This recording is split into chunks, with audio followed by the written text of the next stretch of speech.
दोस्तों, आज हम लोग पढ़ेंगे क्लास 7th की ज्योग्राफी के एनसीईआरटी का चैप्टर नंबर 6, जिसका नाम है प्राकृतिक वनस्पति एवं वन्य जीवन। इससे पहले 5 चैप्टर हो चुके हैं, तो जिनने भी वो वीडियो ना देखा हो तो वो जरूर देख लें।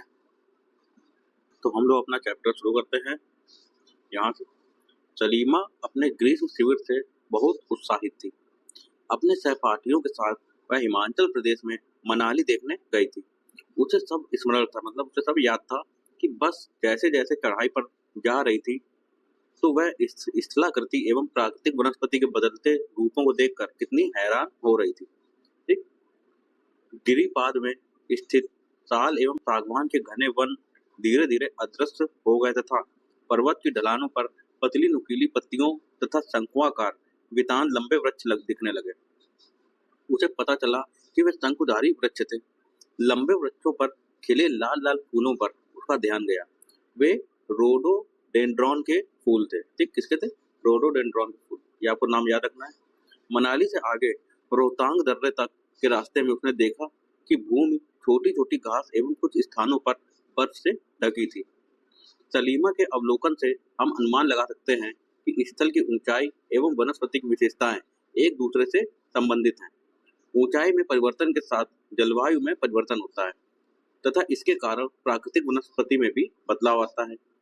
वनस्पति की वृद्धि तापमान एवं नमी पर निर्भर करती है।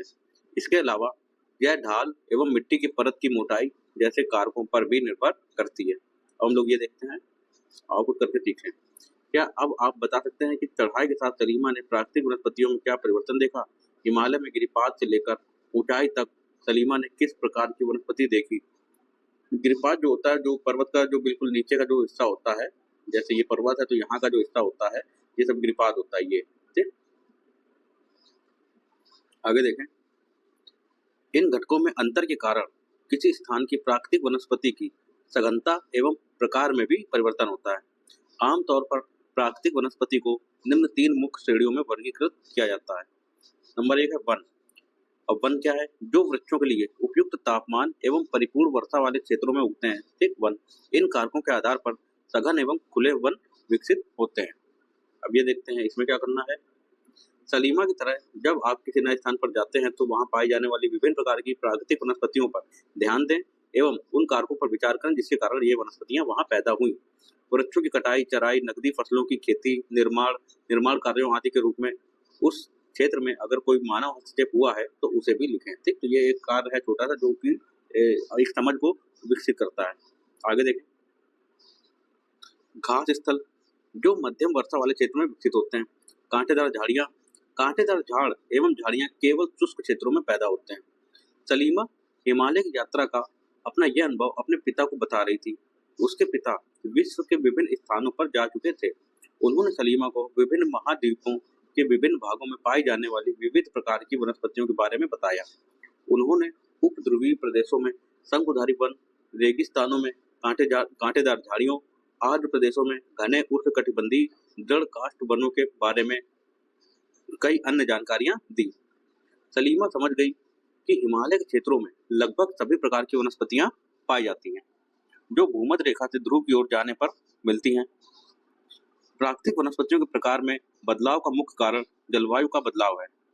आइए हम विश्व की विभिन्न प्रकार की प्राकृतिक वनस्पतियों, उनके गुण एवं वहां प्रवास करने वाले वन्य जीवों की जानकारी प्राप्त करें। ठीक, यहाँ पे चित्र दिया हुआ है कांटेदार झाड़ियों का, जो कि ये है जो कि शुष्क क्षेत्रों में ही पैदा होती है। आगे हम लोग देखते हैं वन। उष्णकटिबंधीय सदाबहार वन, इसके बारे में पढ़ते हैं। इन वनों को उष्णकटिबंधीय वर्षा वन भी कहते हैं। चित्र 6.3 या भी हम लोग देखेंगे। ये घने वन भूमध्य रेखा एवं उष्णकटिबंध के पास पाए जाते हैं। ये क्षेत्र गर्म होते हैं एवं पूरे वर्ष यहाँ अत्यधिक वर्षा होती है। क्योंकि यहाँ का मौसम कभी शुष्क नहीं होता, इसलिए यहाँ के पेड़ों की पत्तियां पूरी तरह नहीं जलती हैं। अब जब मौसम शुष्क ही नहीं होगा तो पूरी जो पत्तियां हैं वो भी नहीं रूखी होंगी और इस प्रकार वो जलेंगे भी नहीं। इसलिए इन्हें सदाबहार कहते हैं। हमेशा खिलते हुए दिखेंगे। ये काफी घने वृक्षों की मोटी वितान के कारण दिन के समय भी सूर्य का प्रकाश वन के अंदर तक नहीं पहुंच पाता, इतने घने होते हैं।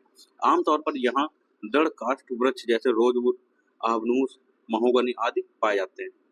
अब हम लोग ये देखते हैं। क्या आप जानते हैं कि ब्राजील के उष्णकटिबंधीय सदाबहार वन इतने विशाल हैं कि ये पृथ्वी के फेफड़े की तरह प्रतीत होते हैं। आप बता सकते हैं क्यों? क्योंकि इतने जो है घने जंगल हैं जिससे कि ऑक्सीजन बहुत ही ज़्यादा मात्रा में निकलती होगी। ठीक, क्या ऑक्सीजन? तो ये कहाँ पे है? जो ब्राज़ील के जंगल है वो अमेज़न जंगल है, वो आप सबको पता होगा, तो ये आप मैप में भी देख सकते हैं। ये है 6.3 जो चित्र उष्णकटिबंधीय सदाबहार वन का, बहुत ही ज़्यादा घने होते हैं ये आप देख सकते हैं। अब ये देखें, एनाकोंडा विश्व का सबसे बड़ा सांप उष्णकटिबंधीय वर्षा वन में पाया जाता है।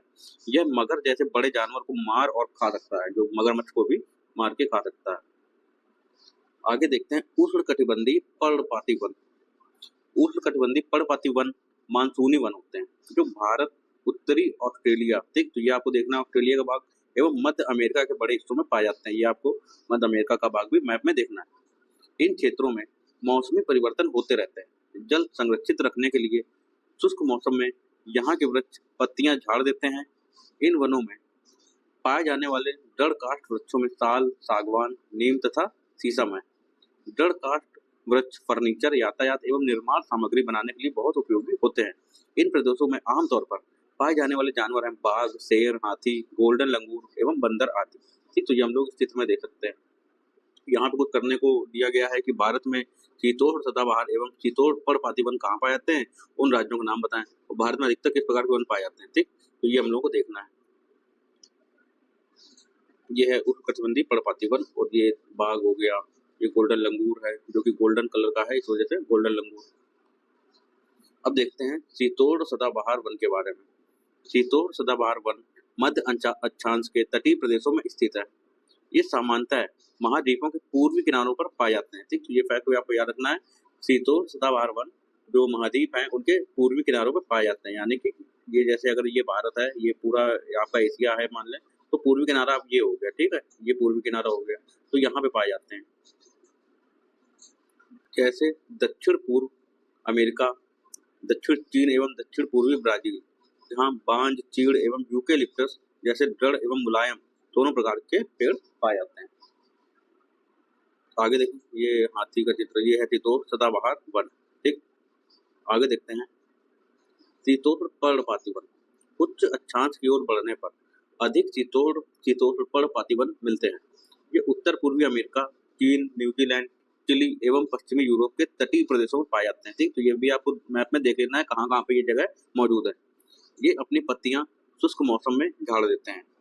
यहाँ पाए जाने वाले पेड़ हैं बांज, एस, बीच आदि।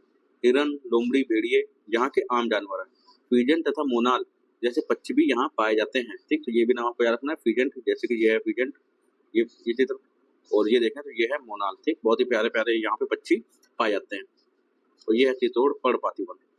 आगे देखें भूमध्य सागरीय वनस्पति।